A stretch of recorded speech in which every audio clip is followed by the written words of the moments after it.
Meus queridos irmãos, irmãs e amigos que costumeiramente nos dão o prazer da sua audiência, é com grande alegria que se renova em nós a satisfação deste reencontro.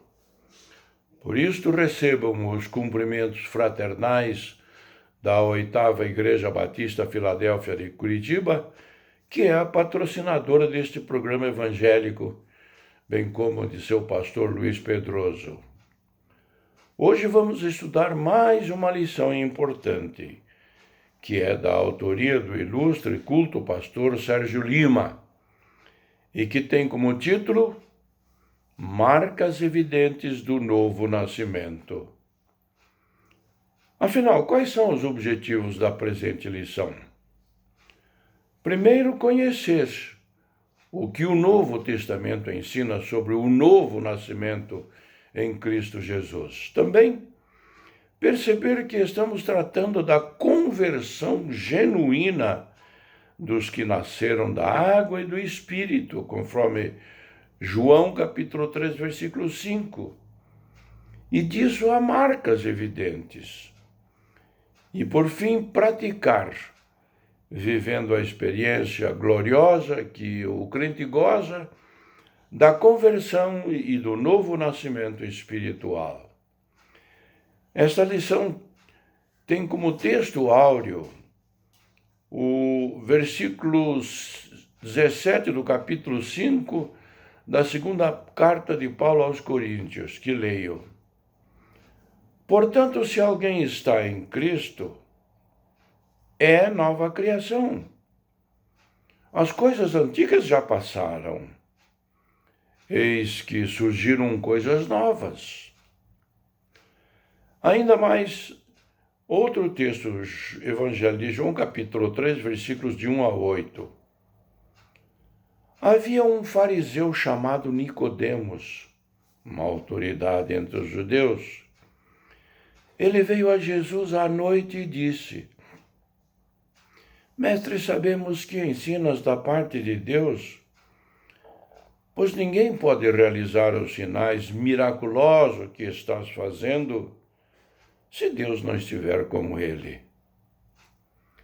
Em resposta, Jesus declarou: Digo-lhe a verdade, ninguém pode ver o reino de Deus se não nascer de novo. Perguntou Nicodemos: Como alguém pode nascer de novo sendo velho? É claro que não pode entrar pela segunda vez no ventre da sua mãe e renascer, respondeu Jesus.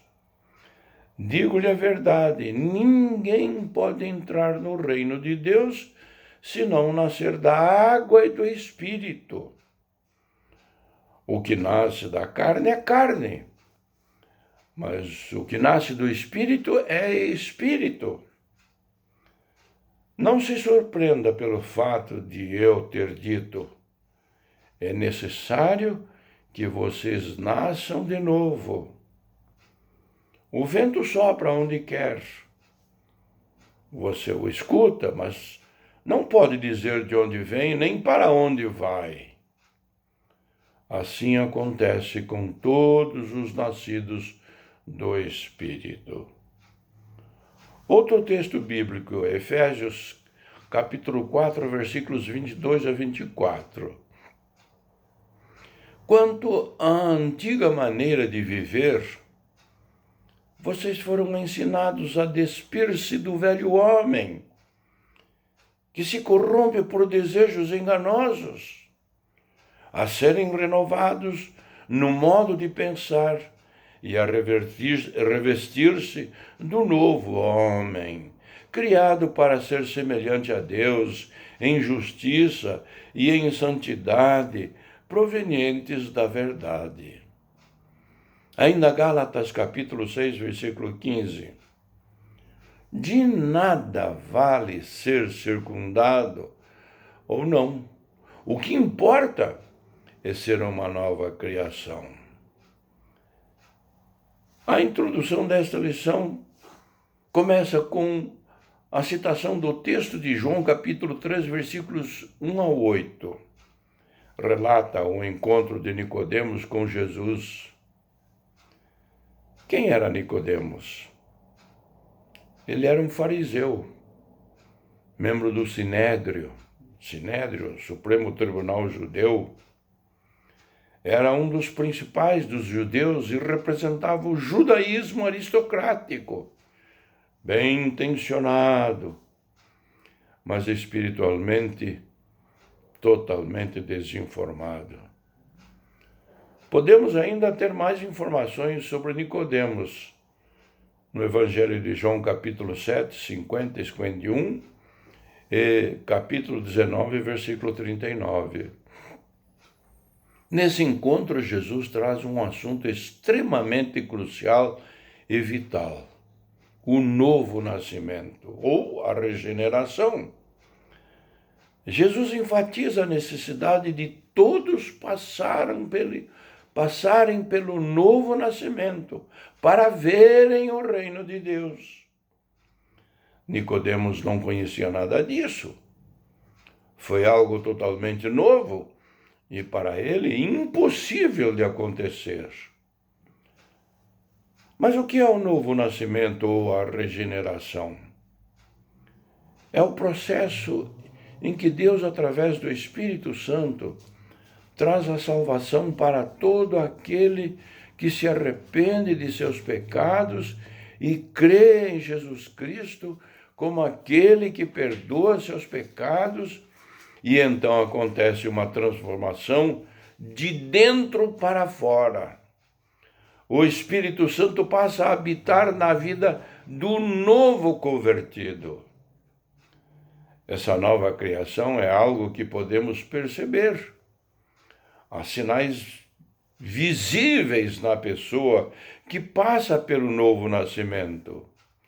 Podemos, a propósito, mencionar 3 marcas, entre outras, que evidenciam que uma pessoa passou pelo novo nascimento ou a regeneração. Vamos enumerar por tópicos a explicação deste texto. Primeiro texto, ou primeiro tópico, a marca do amor pelo semelhante.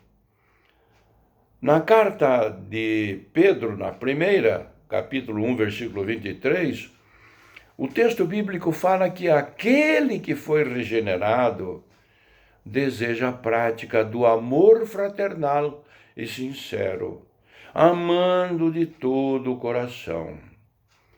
Jesus afirmou, conforme João, capítulo 13, versículo 35, que uma das evidências que aqueles homens que estavam lhe seguindo seriam seus discípulos era que eles se amassem. Podemos afirmar, com base na palavra, que o amor é a principal evidência do Novo Testamento, da nova criação. Amar a Deus e ao nosso semelhante é tão crucial que não adianta termos dons, boas obras, sacrifícios, se eles não foram feitos em amor, conforme registrado na primeira carta do 1 Coríntios, capítulo 13. Quando Estevão estava sendo apedrejado, confira lá em Atos, capítulo 7, versículo 60, reproduziu algo que aconteceu com Jesus no momento de sua morte, conforme Lucas 23, 34, que leio, abro aspas, e dizia Jesus: Pai, perdoa-lhes porque não sabem o que fazem. E repartindo as suas vestes, lançaram sortes. O pedido de perdão para aqueles que estavam lhe causando a morte. Que coisa extraordinária o amor faz! No caso de Estevão, somente o novo nascimento pode gerar esse tipo de amor. Podemos ainda afirmar que o amor não pode ser negligenciado, como diz a exortação de Jesus para a igreja de Éfeso em Apocalipse capítulo 2, versículos 4 e 5, que leio: Tenho, porém, contra ti que deixaste o teu primeiro amor. Lembra-te, pois, de onde caíste, e arrepende-te, e pratica as primeiras obras. Quando não, brevemente a te virei, e tirarei do seu lugar o teu castiçal, se não te arrependeres. Ainda, entre outras recomendações da palavra de Deus, a de primeira carta de João, capítulo 4, versículo 21, que leio: Ele nos deu este mandamento: quem ama a Deus, ame também seu irmão. Como aplicação, há evidências práticas do amor em nossas vidas? Tópico 2. Outra marca. Um profundo desejo agradar a Deus. É importante, então, pensar que Espírito Santo de Deus que habita em nós conhece a mudança em nosso caráter. Mas o que é o caráter? Conforme uma definição de Stephen Evans, caráter é o conjunto completo de características que compõem a substância intelectual e ética de uma pessoa. O caráter é, primeiramente, o conjunto de disposições comportamentais em determinadas circunstâncias. Para avaliar o caráter de uma pessoa, se deve focalizar suas virtudes predominantes, em vez de simplesmente observar ações individuais. Interessante que foi exatamente isso que Jesus fez com Pedro, quando disse a ele, conforme narrado em Lucas capítulo 22, versículo 32, que leio: Mas eu orei por você, para que sua fé não desfaleça, e quando você se converter, fortaleça os seus irmãos.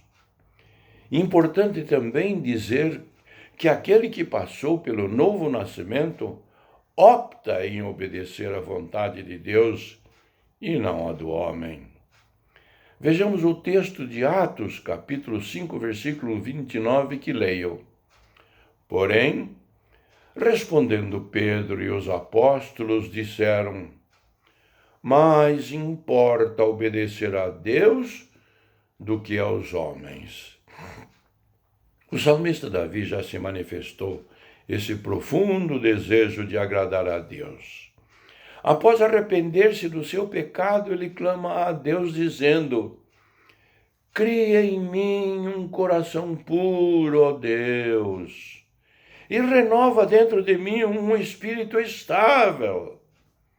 Salmo 51, versículo 10. Aplicação. Há evidências que nosso caráter foi transformado? Há ainda áreas em nossas vidas que precisam passar pela regeneração do Espírito Santo? Estamos desejosos de agradar a Deus? Desejamos antes obedecer a Deus do que a homens? Vamos agora ao tópico 3. Uma terceira marca, a manifestação do fruto do Espírito em nós. Conforme o Evangelho de João, capítulo 3, versículo 8, e Romanos, capítulo 8, versículo 14, como o vento atua imprevisivelmente e invisivelmente, mas é percebido em seus efeitos, do mesmo modo o Espírito Santo opera na vida dos filhos de Deus e os controla. Abro aspas. Pois todos os que são guiados pelo Espírito de Deus são filhos de Deus. Isso está registrado na carta de Paulo aos Romanos, capítulo 8, versículo 14. É muito importante constatar a manifestação do fruto do Espírito em nossas vidas. Podemos observar se ele é realidade ou não. Pelo texto de Gálatas, capítulo 5, versículo 22, em que o fruto do Espírito é colocado em oposição às obras da carne. Quando olhamos para o espelho da palavra de Deus, constataremos se estamos vivendo como velhas criaturas, expressando as obras da carne, ou se somos novas criaturas em Cristo Jesus, manifestando os frutos do Espírito em nossas atitudes. É através do Espírito Santo que viveremos como novas criaturas e nós deixando encher por Ele que frutificaremos para a glória de Deus. Por isso, lembremos-nos da recomendação de Paulo registrada em Efésios, capítulo 5, versículo 18, que leio. Não se embriaguem com vinho, que leva à libertinagem, mas deixem-se encher pelo Espírito. Aplicação. Existe em nossas vidas consciência de que houve mudanças em relação à velha natureza? Existe a manifestação do fruto do Espírito em nós? Conclusão. Em um dos textos, logo no início da nossa lição, em 2 Coríntios, capítulo 5, versículo 17, Paulo afirma que aqueles que estão em Cristo são novas criaturas e que as coisas passaram e que surgiram coisas novas. É muito importante meditar no que o apóstolo Paulo diz em Filipenses, capítulo 3, versículos 13 e 14, que leio. Irmãos, quanto a mim, não julgo que o haja alcançado, mas uma coisa faço, e é que, esquecendo-me das coisas que atrás ficam, e avançando para as que estão diante de mim, prossigo para o alvo pelo prêmio da soberana vocação de Deus em Cristo Jesus. O que ainda devemos deixar e esquecer? Quais os rumos que precisam ser mudados para que o Espírito Santo faça a sua obra por completo em nós e assim possamos manifestar em nossas vidas as marcas evidentes do novo nascimento? Pode parecer difícil deixar as coisas da velha natureza, mas em Cristo Jesus é possível. Pense nisso e permita ao Espírito Santo fazer uma mudança radical em seu ser. Que Deus nos abençoe. Amém.